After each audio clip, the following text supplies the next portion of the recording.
कैसे हो पार्टनर्स? आज मैं तुम्हें अकाउंटिंग टर्म के बारे में बताऊंगा। कुछ कॉन्सेप्ट हैं जो तुम्हें क्लियर कराने हैं, जैसे इनकम,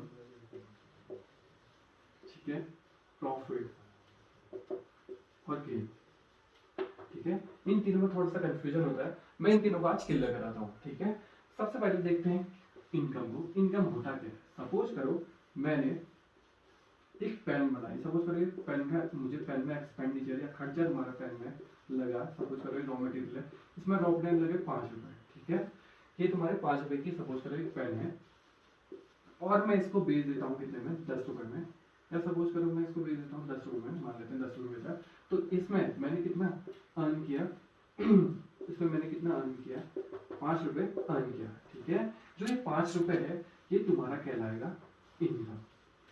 ठीक है, अगर मैं इसी को पूरे साल भर या पूरे साल भर में जितने मैंने बेचे, सपोज करो 10 से भी ज्यादा पेन, एक बल्क में सामान बेचा, इस बल्क में इतनी सारी पेने बेचा, और इसमें मुझे टोटल, अगर टोटल इनकम या प्रॉफिट कहें, टोटल गेन या अर्न कहूं, तो ये सपोज करो मैंने पूरे साल भर में कमाए 5,000 रुपए, तो ये तुम्हारा पूरे साल भर में या टोटल पेनों में जितना मैंने अर्न करा, ये तुम्हारा कहलाएगा प्रॉफिट। ठीक है, इनकम एक सिंगल आइटम के बारे में अगर हम कमाएंगे तो उसे हम कहते हैं इनकम, लेकिन प्रॉफिट पूरे साल भर का निकलता है, या तो फिर मतलब पूरे बल्क का सामान। जैसे सपोज करो एक, अगर मैं पेन, सिंगल पेन की बात करूं, तो उसमें निकलता है इनकम। लेकिन अगर मैं पूरे ट्रक में से जितनी भी सारी पेनें थी, पूरे बल्क में सामान बेचूं, उसमें से मेरा अगर मैंने कुछ कमाया, तो उसे क्या बोलूंगा मैं? प्रॉफिट। ठीक है, और लास्ट पॉइंट है तुम्हारा गेन। अब देखो गेन बहुत ही सिंपल है। सपोज करो गेन का मतलब है, पहले देखो सपोज करो मैं यहाँ से, मेरी एक बुक की कीमत है 500 रुपए। ठीक है, मुझे पता है कि ये बुक 500 रुपए की मिलती है, तो मैंने अपने, सपोज करो मैं एग्जांपल देता हूँ, मैंने अपनी मम्मी से 500 रुपए मांगे और मैं मार्केट गया। ठीक है, मार्केट में जाने के बाद अचानक से उसमें एक ऑफर आ गया, अचानक में मुझे उसने ऑफर दे दिया 50 रुपए, उसने मेरे को माफ कर दिया कि मतलब 50 रुपए में आपको डिस्काउंट देता हूँ, सिर्फ आज वेडनेसडे सेल लगी थी या कुछ भी सेल लगी थी, जो मुझे पता ही नहीं था। एक एक्सीडेंटली, मतलब कोई अचानक से कुछ ऐसा हुआ जिससे वजह से मेरे को क्या हो गया, इस 50 रुपए की छूट मिल गई, और मैं क्या हो गया उसमें, मतलब एक्सीडेंटली मुझे क्या हो गया, कुछ गेन हुआ।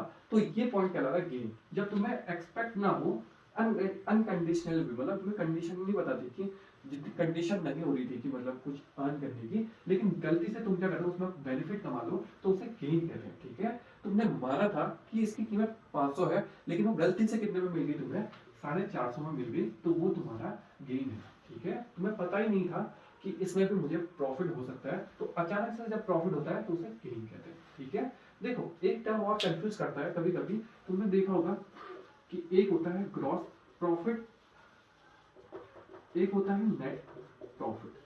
ठीक है, कई लोग इस पर कंफ्यूज रहते हैं, मैं उनसे पूछता हूँ कि ग्रॉस प्रॉफिट बड़ा होता है कि नेट प्रॉफिट बड़ा होता है। ठीक है, इसमें से एक सिंपल सा ट्रिक है, और मेरी एक ट्रिक है इसमें कि जी है और इसमें क्या है, एन।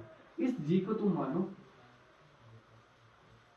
ग्रैंडफादर। इसका मतलब है कि ग्रॉस वाला हमेशा बड़ा होता है, और इस एन को तुम नाती बोल सकते हो, तो नाती छोटा होता है। इसका मतलब जो नेट प्रॉफिट होता है वो छोटा होता है, और जो ग्रॉस प्रॉफिट होता है वो बड़ा होता है। और दूसरी अगर ट्रिक देखो तो ग्रॉस प्रॉफिट में क्या होता है, इसकी स्पेलिंग बड़ी है, इसका मतलब ये बड़ा होता है, और नेट की स्पेलिंग छोटी होती है, इसका मतलब इसमें ये छोटा होता है। अगर तुम्हें कभी भी ग्रॉस से अगर तुम्हें नेट फाइंड आउट करना है, ग्रॉस से अगर तुम्हें नेट फाइंड आउट करना है, तो तुम्हें क्या करना पड़ेगा? माइनस करना पड़ेगा डेप्रिसिएशन।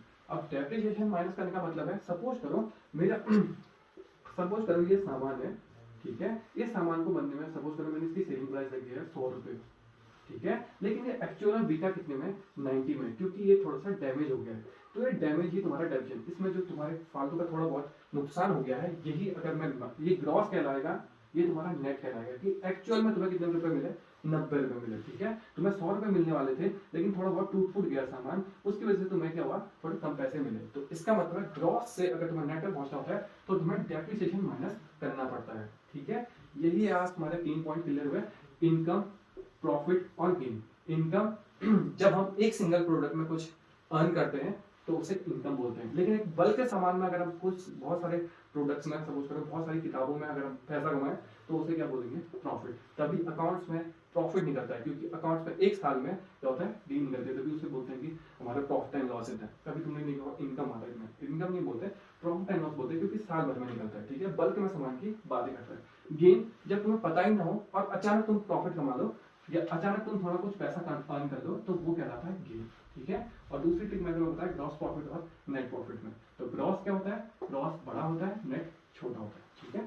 फिर ट्रिक देखो अकाउंटिंग टर्म में और कोई अगर आपको कोई भी कॉन्सेप्ट अगर आपको करना है क्लियर या कोई कॉन्सेप्ट आपको क्लियर नहीं हो रहा है तो आप मुझसे पूछ सकते हैं, कमेंट बॉक्स में कमेंट छोड़ सकते हैं, मैं उसको अपनी ट्रिक से आपको उसको लर्न कराऊंगा।